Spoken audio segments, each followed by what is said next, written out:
Welcome to another episode of Peers Over Beers, your favorite digital and social evangelist podcast, with your industry veteran hosts, Chris Tetzel. This podcast starts now. Welcome to another Peers Over Beers. I'm Chris Tetzel, and we have longtime guest, Nicole Saunders. Nicole Saunders. Nicole, how are you today? I'm good. It is like full on summer in Wisconsin. We skipped spring and we went from like 65 degrees to 90 degrees. Yeah. So. Well, I mean, that's the way here. That's the way it is in Texas this year too. It's just, I think it was 99 degrees yesterday, probably the same today. Who knows? But yeah, 90 degrees is hot for Wisconsin, right? It is in May. We usually hit this in like late July, early August. So. Same. I don't know. I like summer, so I'm here for it. You know, I used to not like summer, but I mean, it's really hot at 100 degrees, but you know, cold, I'm not a big fan of the cold. I realized that the last few years, I'm just like, I don't even want to go outside, you know? Yep. It's kind of crazy. So during our pre-show, we talked a little bit about, you guys had an event that came up and, you know, a user conference and talking a little bit about that. And then you brought up kind of this cross collaboration type thing that you guys are starting to do more of and that you're super excited about. And would love to kind of touch upon the user event and how that went and, you know, what were some of the goals and things like that of this user event, and love to start about there if you want. And then we'll go into the cross collaboration stuff. Yeah, that sounds great. So yeah, on Wednesday of this week, on May 11th, we had Zendesk Relate, which is our big, you know, used to be our annual user conference where thousands of people would fly in from all over the world and we'd talk about all this cool stuff. And the last time we had one scheduled in person, it was supposed to be in Miami at the beginning of March 2020. And we were one of those conferences that, like, you know, everybody was seeing stuff shut down and it got canceled, you know, the day before we were all supposed to fly down there and see each other. We'd done all the planning and everything. So that was kind of a disappointment. And we didn't end up doing one last year. And so this year we brought it back mostly virtual. There was a little bit of hybrid activity as far as like there's a few on the ground things in San Francisco and London, but it's still mostly a virtual presentation. But what was cool about it this year is the community was a much bigger part of it than we ever have been before. Okay. In the past, we'd have like a little booth in the expo hall, or there'd sort of be a side mention. And we actually got like a little segment in the main presentation this time. We got to feature some of our like top members of the community talking about the impact that the community's had on them. And we're getting ready to launch user groups for the first time at Zendesk this summer. And so we were able to plug that and really, really share about that with our customers. And it was just really exciting to see the community kind of finally make it onto the main stage and be in the spotlight for a few minutes. I got a few questions. So one, congratulations. Yeah. That's a huge success. And a couple questions and just one for now, but what made you, how did the community all of a sudden, maybe it's not all of a sudden because you've been doing a lot of work for the last couple of years. But what was kind of the main kind of breakthrough for community to be on that center stage? What did you do and how did that happen? That's a great question. So to your point, it does feel like all of the sudden after 5 years of groundwork, right? Yeah. Well, you haven't had an event for 2 years. So there's been that too, you know, but there's got to be some value that you've built and some kind of thinking, and your team has grown a ton in the last couple of years at least. And so would love to kind of, if there's 2 or 3 things that you think that, you know, kind of really drove the community to the top of that, you know, list of, you know, you guys are now maybe not at the seat of the table, but at least being thought of and being part of an entire event, right? Yeah. You know, I think we sort of started out saying, okay, we're gonna talk about events and talk about collaboration, but they're actually super related. The reason that we got to be part of this is because we have been working so collaboratively and so cross-functionally with the teams that plan this event. Now, you know, we moved out of our support organization and into the integrated marketing team about a year and a half ago at Zendesk, which again was a result of a lot of cross-functional work that I was doing in the marketing organization. But we actually now sit on the same team as the global events team, the folks that run webinars and the folks that would run this conference. as we're sort of like the digital experiences subset within integrated marketing. And so to that end, there was sort of a natural fit in that my manager is also the person that manages the team that runs this event. And so there's a very natural connection there. But, I don't want to like make that sound like, oh, just, yeah, of course, because I report to this person. It was also because we really clearly articulated, this is why community is important. This is why community is relevant to this audience. And here are the things that we want to do. And what was amazing, so my team, we jumped in and said, hey, do you guys need help moderating the chat? Right? You're going to have thousands and thousands of people in this virtual event. Of course they need help. So yes. Responding, right? And like they had some people lined up, but they were so grateful to have us. And we're kind of experts in how to talk to customers online. Moderate conversations, Exactly. And so we showed up with resource lists and FAQs and we were ready to go. And it gave us a great opportunity to point to the community where other people that were moderating the chat might not have always thought of it, right? And say, oh, hey, in addition to the answer that they just provided, here's a community conversation where that's also being discussed. Well, I like and that. So we could point that over and kind of tie that all together.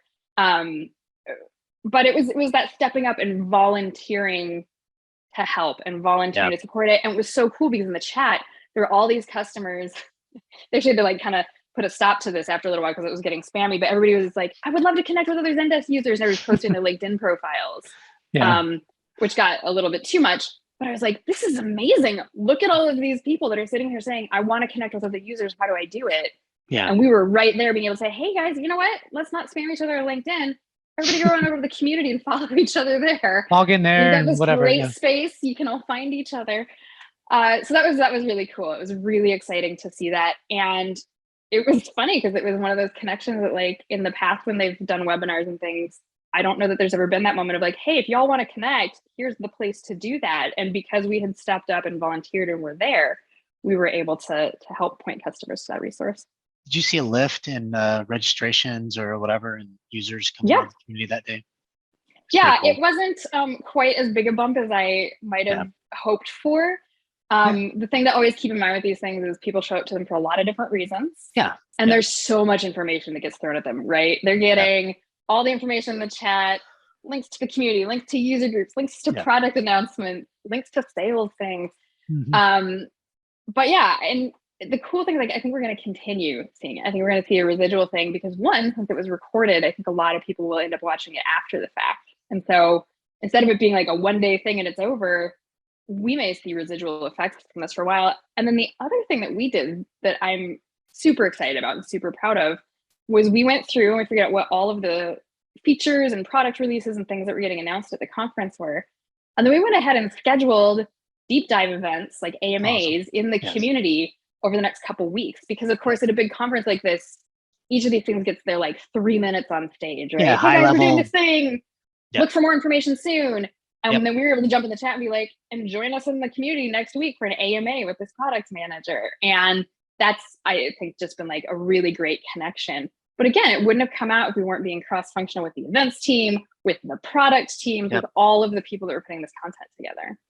Yeah, obviously, I think community is a great place, to go on those deep dives into the into those new features that come out.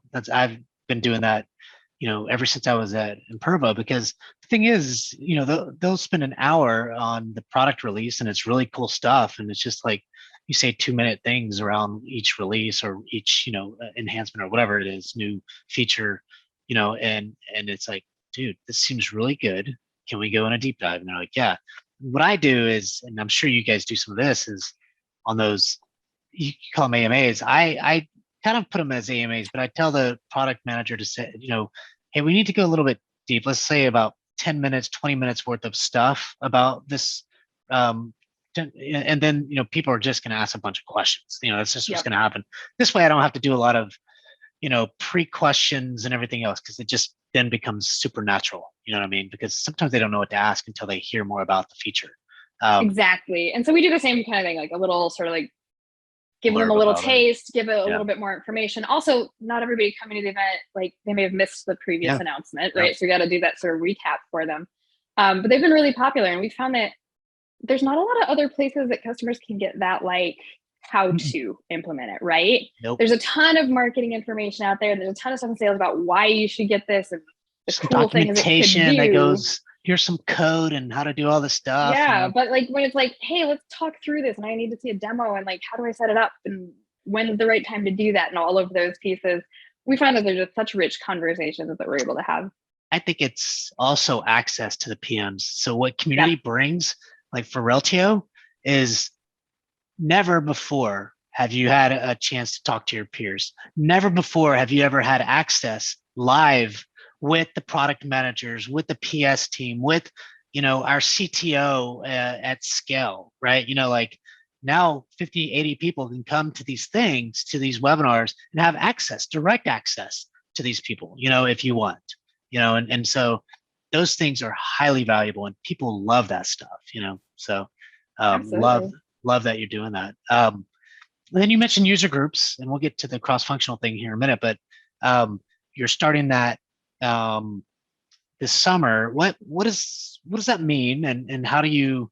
I know what it means, but people kind of look at user groups in different ways, I think. And what do you do? Like, is it a bunch of user groups in different areas? Or are you using some kind of tool? Tell me a little bit more about that, like your 5-minute thing around user groups. Yeah, I'm very interested in this too. That's why. So we are really trying to create those opportunities for customers to connect with each other and for them to take leadership roles. And so we are using Bevy. It's such a great purpose-built tool for exactly this kind of thing, to facilitate it. And at the moment, what we're doing is we've got a form out there where customers can fill out and say, okay, this is where I am, and this is the language I speak, and this is my level of experience, and here's who I want to talk to. And now that we're in this hybrid world where we can take advantage of virtual activities as well, we're not limiting user groups to location, right? Like historically, you think back on user groups, you're like, oh, here's the Denver user group, here's the Chicago user group, and they meet up at a bar or a restaurant and everybody does demos and networks, right? So we're going to allow that and we're going to facilitate that, but we're also letting people say, hey, I want to talk to other knowledge managers, or I want to talk to other Zendesk users in the public sector or in higher ed, or, I want to talk to other developers. And so we're going to let people sort of self-organize, right? Kind of taking the model, a cue from Reddit, where it let people say, here's who I want to get together with, and here's what I want to talk about. And they just create their subreddit, and there you go. So we're letting users tell us who they want to connect with. And then as soon as we get to 50 people that are interested in a topic or a sector or a location, we're going to reach out to all of them and say, hey, your user group's launching. We're looking for a leader. We'll recruit and onboard and train that leader and help them out with their first couple of meetups. And then they're good to go. We'll provide them the technology platform. We'll provide them the marketing materials.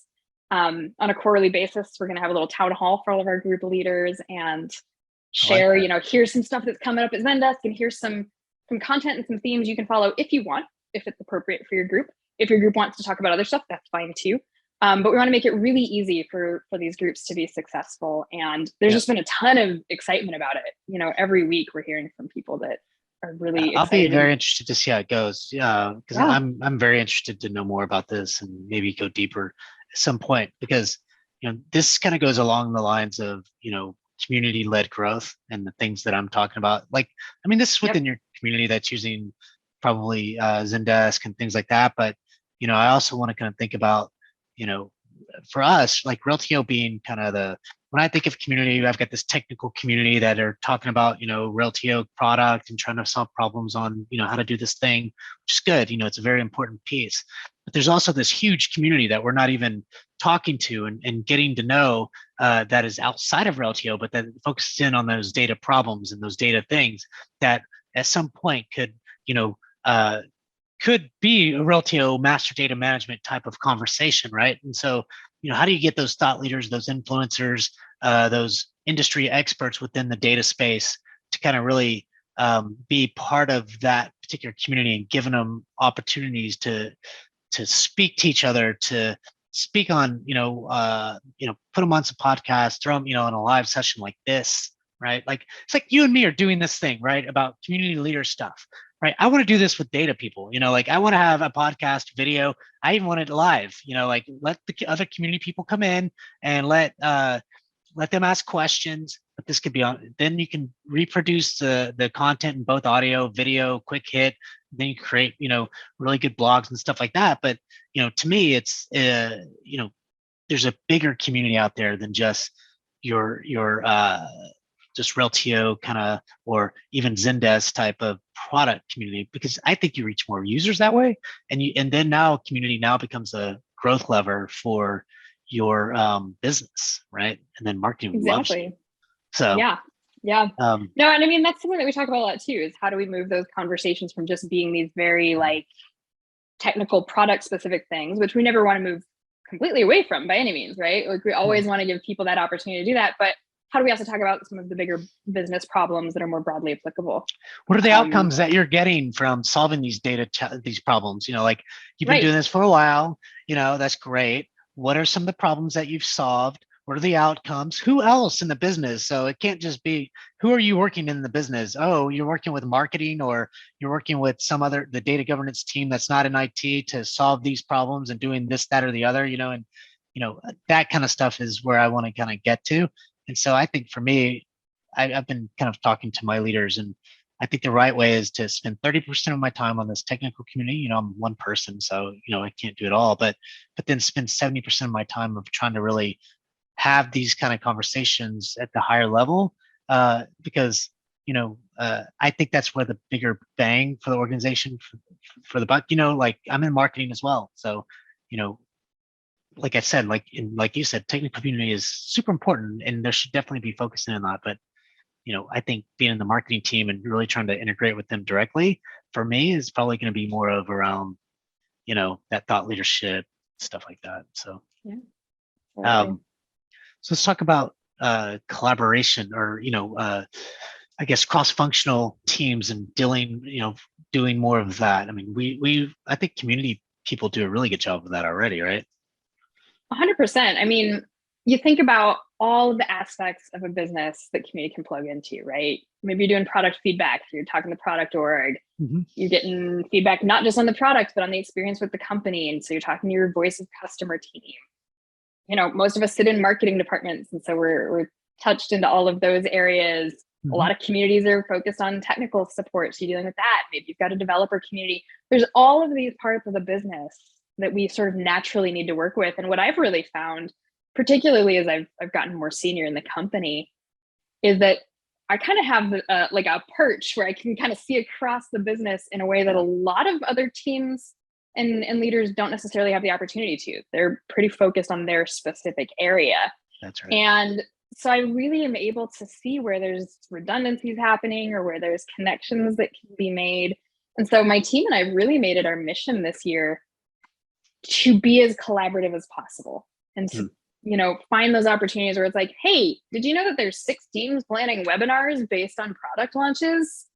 Let's bring all of those together and make sure we're co-planning and co-hosting and co-marketing those, rather than every team having their own webinar where we're all fighting for the opportunity to send an email to our customers to get them to register for our event. Yep.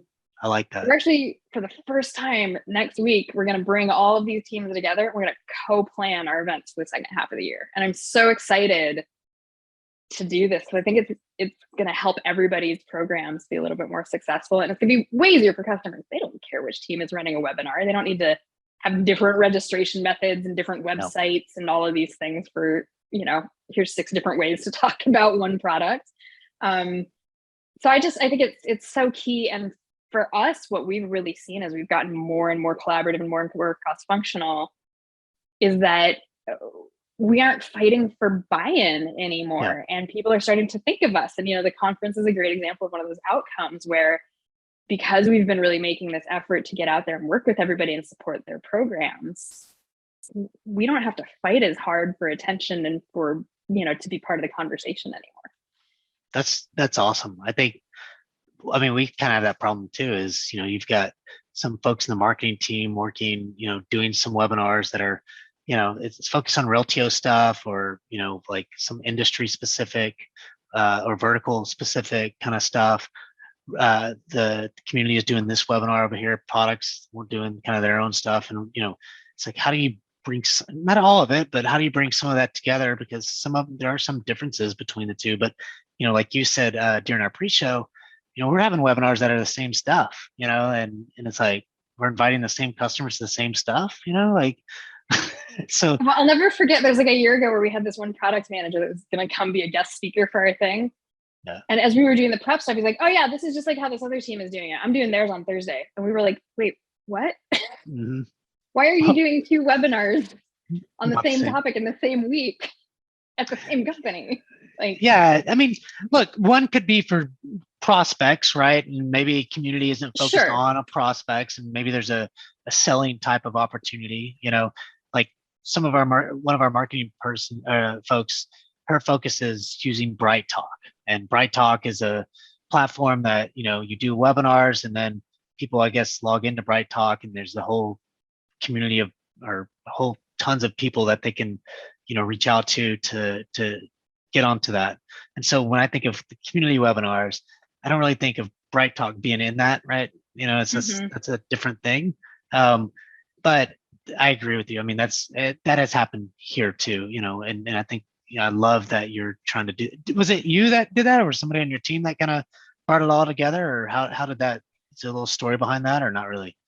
I would say, the head of community, I've been sort of driving this as a strategic focus. And it actually, it took a little while to get everybody on board and really to even help everybody think about how to do this. And I think part of it is because community, you're running in so many directions, right? You and I've talked in the past about how 8 meetings on 8 completely different topics in the course of a day. Now you're dealing with data, now you're dealing with content, now you're dealing with developers, now you're dealing with strategy, right? That's right. And something that I've noticed is that sometimes that's overwhelming for people. And when things get overwhelming, we tend to put on our blinders and be like, is this in my wheelhouse? Is this my area of focus? If not, I don't want to know about it, right? We're getting information from all these teams, all these departments, from the industry, and then our community itself. And that's just a ton of communications, ton of information. Yeah. But I've really encouraged my team to try to take those blinders off and poke your head up and look around and see what else is going on, and look for those opportunities when you're in meetings with other teams or when you're in an all hands and you're hearing about things to say, hey, I think the community could support that, and here's how. And of course, as leaders, we have to balance this with not getting overcommitted, which I think is maybe the hardest challenge for so many of us. But I've just really sought out those opportunities of, hey, where can we help? And the chat for the conference last week is a prime example. Nobody asked us to do that. Nobody else thought of us as great experts for it. But I was like, hey, you know what? This is a skill set my team has, and I'm sure you guys need help. So let's go help with that. And it was a really good entry point to then saying, hey, yeah, what do you guys think about also maybe bringing community into the main stage for a few minutes? And so you got to kind of create that goodwill and that awareness of what you're doing. But it's a tough skill set to build, to really get good at identifying the opportunities to be cross-functional and then prioritize, okay, where can we really help? And where is it well, we could do a thing over here, but that's not going to be super impactful for anybody, Yeah, I think it's interesting. And I love how you kind of encourage your team to really be proactive and seek out opportunities. And the only thing I would add to that is, as a leader, you have to kind of look at what are the priorities for community for the year. I'm not saying, you look at the priorities of the community and see what you want to go after. And as a leader, I would think you would just have to say, these are the things you should seek out the most. But with that said, as you know, I even tell my team this is, all right, we know that community and ideation go well together. Today, community and ideation and product aren't really there yet. But, if you get on a call with, one of the product leaders, or you're talking to them, definitely mention something like that, because, there's probably room in our roadmap to kind of start thinking about how to integrate ideation and things like that. But, let's not overcommit. But let's have that discussion, or whatever those things are. You give them examples. You say, hey, look, that's probably not in the scope in the next 3 months, but certainly something we should think about and look at. Or if it's that important, maybe we can bring it in or something like that. And I think that, to not overwhelm yourself, always go back to your roadmap, look at where you are, what you're doing, and what you're trying to accomplish. And then once you do that, and then obviously you communicate, your community people need to know this, right? And those are the ones you go after first. And then secondly, because you're always having to have these conversations because, community touches everything, like Right. almost everything. I even say HR. You know why? Because I'm developing people outside of or inside of the company to be leaders, to be thoughtful. Like I'm counseling, not really counseling per se, but I'm talking to those folks on a daily basis. Like this guy from PS, guy's really awesome. I encouraged him when we first started to do these webinars and go deep into these webinars, and people start asking him questions. And then all of a sudden, he told me the other day, he goes, "Chris, because of the community, I now and I'm now really excited about what I do. People are now coming to me internally and externally about about matching and merging and things like that." And he goes, "I never had that before because we can make them heroes. I want to make them heroes. And why? Because they're getting shit done for me." You know what I mean? Like, Well, not to and be I love selfish, what but you just raised there though, Chris. Like, I think we think a lot about our customers, right? Now, how can we help them build their expertise? And how can we help them build their professional brand? But we can do that for internal folks too. Just like you said, do it all the time. We have a platform where we can shine a spotlight on people. And I know that for us, we do a lot of these events with our product managers and bringing them in and stuff. And for a lot of them, this is their first time public speaking, or this is their first time getting to do these things. And they're building this whole skill set and this expertise. And, not everybody is super comfortable with it, but it's an important skill set to build and to learn how to do. And some of them are like, "Oh my gosh, I love this. Yeah. I want to do more of these things. I've discovered a new part of my job I didn't know existed." So I love that, and it really is true that community can really have positive impacts both internally and externally in that way. I agree. And I told this guy also, I said, "Hey, you're very technically sound and you're really good at this and people love it and you're a pretty good speaker." And I said, "Now what you have to go do is learn the business side of this. If you go learn the business side of why these people are trying to solve these problems and you can speak upon that." I was like, "Dude, you could be like a CTO or whatever." The guy's young, he's super smart. And he goes, "Yeah." And he started thinking about that. I was like, "Hey, I've got a recording of the executive council and how they think and everything else. Why don't you listen to it and just think about that for a while, and then, I'll come." Because the nice thing about being a community leader is like you get to talk to so many people. You understand like what it takes to be more successful in their role. Not to say you can do their job because, I'm not technically sound. I don't really care about that. But again, to me, it's about, obviously you want to get your customers on a higher level. You want them to use your product and stuff like that. But I see it more in addition to, grooming the next leaders, not of community, but of the not necessarily grooming, but giving people the opportunity to engage in the community, to engage with customers in a way to scale. So instead of one-on-one interactions, you're getting like questions and things like that from 60 people, right? Or potentially 60 or 80 customers and partners and things you've never done before. And so it's fun to do that. And then I promote them, I'll hashtag on our hashtag community Slack channel. I'll, say something about this person. They did this amazing job because of blah, blah, blah, blah. And they did this, and then I'll even go to their boss. "Hey, this guy was really awesome. He did this thing. Oh my gosh." I'll go to my CEO sometimes and say, "Hey man, you should probably at least just say thank you for," what I mean? Like it's just, you do that, then they'll do it again for you. You know what I mean? That's really why I do it, Yeah. So, I love it. anything else on the cross collaboration thing? This is really good.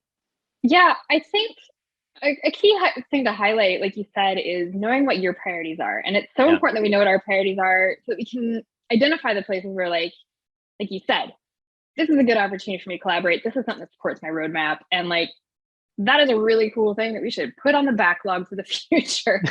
And I know for us, one of our big goals this year was to be more strategic about our events and to try to increase attendance. And so starting to bring together all of these other teams and work with them on, hey, let's co-host events where we can, let's co-plan events where we can.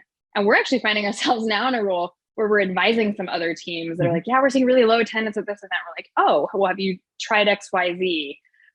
These are things that we've seen have worked really well in the community. And so, that was a great match between something that was going on in the company where we were seeing all these redundant things and everybody's struggling with attendance and our own goals on our roadmap and things that we were prioritizing this year.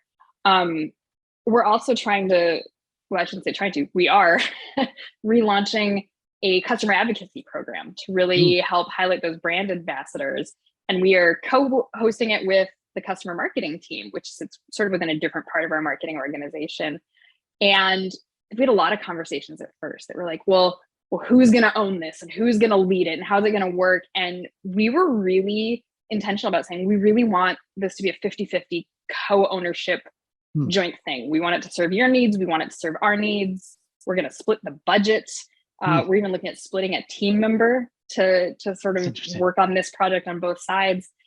And we're hopeful that it can become a model for how teams can work cross-functionally across the business. Because as you scale, it is so easy for teams to become increasingly siloed and focused on their own thing and less aware and get really almost like territorial or defensive about things. And we're like, you know, for the community to succeed, we can't be territorial. We got to share these things across. And so we'll have to keep you posted as we go through that launch and talk about how that model ends up working out. But I'm really excited about being able to demonstrate how it can work. Highly interested in that too, because I'm not going to do that right now. But I think it's worth the discussion because, you know, I've always been kind of under the impression there should be at least an owner of that, something like that. I'm not saying you can't have a cross-functional person help kind of run or guide or those kinds of things, because a lot of times, you know, if there's not an ownership between that thing and they're splitting their time, you know, it's a hard thing to do. So I'll be very interested to hear about how that goes. I'm saying it can't be done, but, you know, you guys. I'll either have successes or, you know, things we learned. Yeah. What didn't work, or probably both. And the one thing I want to say about your event thing and how you kind of created this cross collaboration thing, what I think is it's always better to have the power of a team or two with you rather and kind of pushing out different things. Like, for example, exactly what you said, you have the power of many to help you get these things done, then you'll have a lot more success. You know, today, you know, I think I talked a little bit about that industry-led, you know, community-led growth, basically, and you know, and instead of me kind of going out, like I built the online community from scratch, from ground up, you know, and you know, I just had to get people engaged and involved. Yeah, I had the organization, but it was pretty much me just kind of doing a lot of that. But if I go with this at that approach, it's not going to work. If I don't have, you know, PMM, you know, the product marketing team, if I don't have the communication team, which they're doing very much of a, you know, thought leadership type stuff with our CTO and founder, if I don't have, you know, the digital team all on board, you know, to help, you know, like the marketing machine on board in a sense, I have way more of a chance to fail, you know, and that can't be an option. And for me, it's a little scary because I'm very good at just going to get shit done. You know, one of my challenges isn't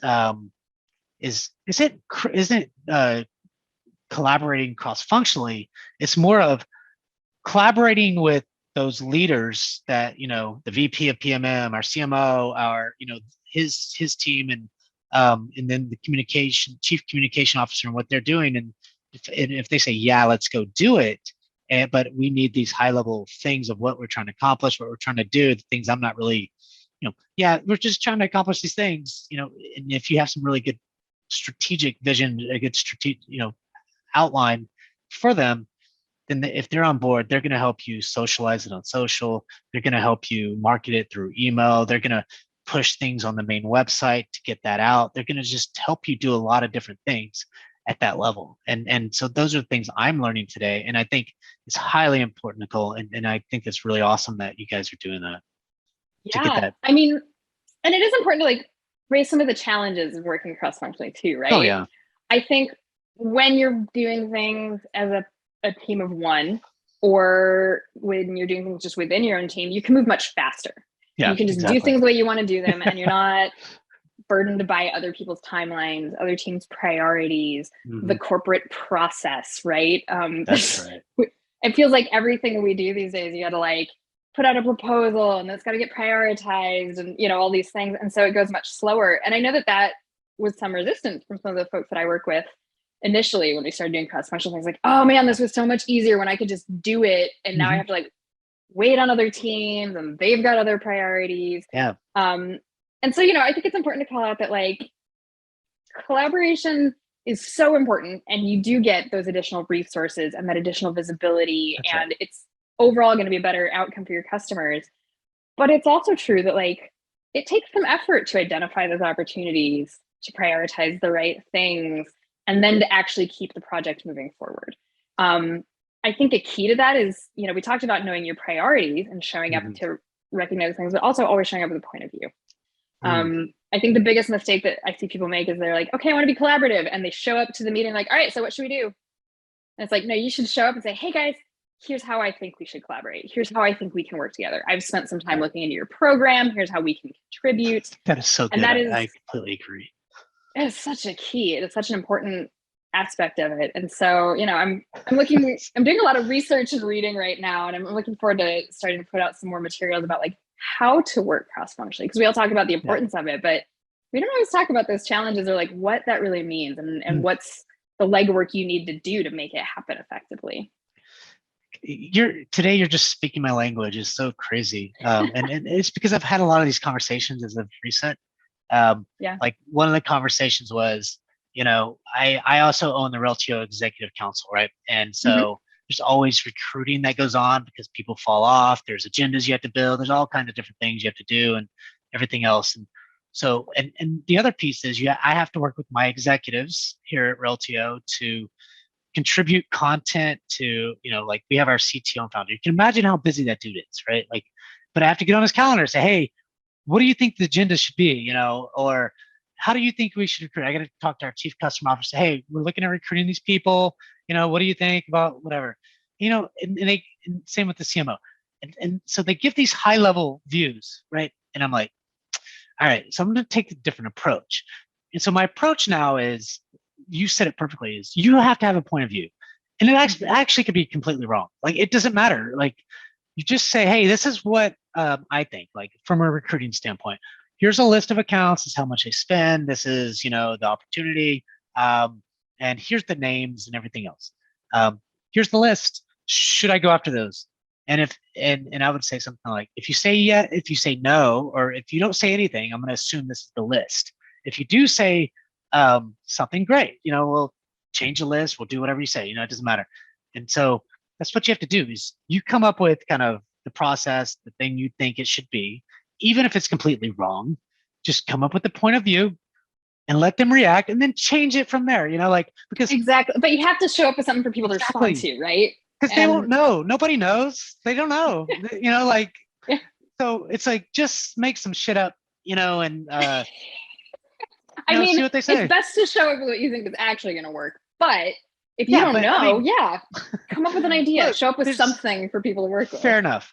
Show what's going to work. Like, if be smart about it, but you're still making some shit up, at the same time, right? Like, that's just the way you're making an informed guess. Yeah. Like, here's what I think based on me talking to people sometimes. Well, and I made that whole list up, and I just created a process, and no one was against it, and I was like, done. And that's how I'm going to go recruit. And then I sent it out to salespeople and CSMs and say, hey, who are the people here at this account that I should go after, kind of stuff. But I think it's just so right, the point of view thing, and that was just right on my mind, because it's funny, I've been telling that same story that you just said to others. It's like, well, somebody would come to me, well, Chris, I can't really get behind it. Well, just come up with the point of view, like you said, and present it and see what they say, and let them react. All it is giving people something, and then they can think about a better approach. Well, and you need a starting point for the conversation. And if you show up with a point of view, you show up with a recommendation, you're now leading that conversation. You're driving that. And to me, like, I always want to be driving the activity and driving the conversation. I don't want to be in the back seat of somebody else's car. And so, it's really smart to give some good thought to the things that you want to accomplish and how you think it should happen, and then show up to your group of people and say, all right, here's what I think should happen, and here's how I think we can work on it together. And you're just going to get so much further. And, you know, when we think about leadership too, that's really what leadership is about, is That's right. showing up with a vision and then getting everybody on board and adjusting a little bit to accommodate, you know, whatever other perspectives or questions come up, and then making it happen and really driving it forward. Yeah, this was a great conversation, Nicole. Really appreciate it. I always love these conversations. They just go by so fast. They do. It's like, oh, this is already done. So, well, thanks everyone for coming to another Peers Over Beers. I'm Chris Detzel, and I'm Nicole Saunders. thanks, Nicole. Thanks. Have a great day.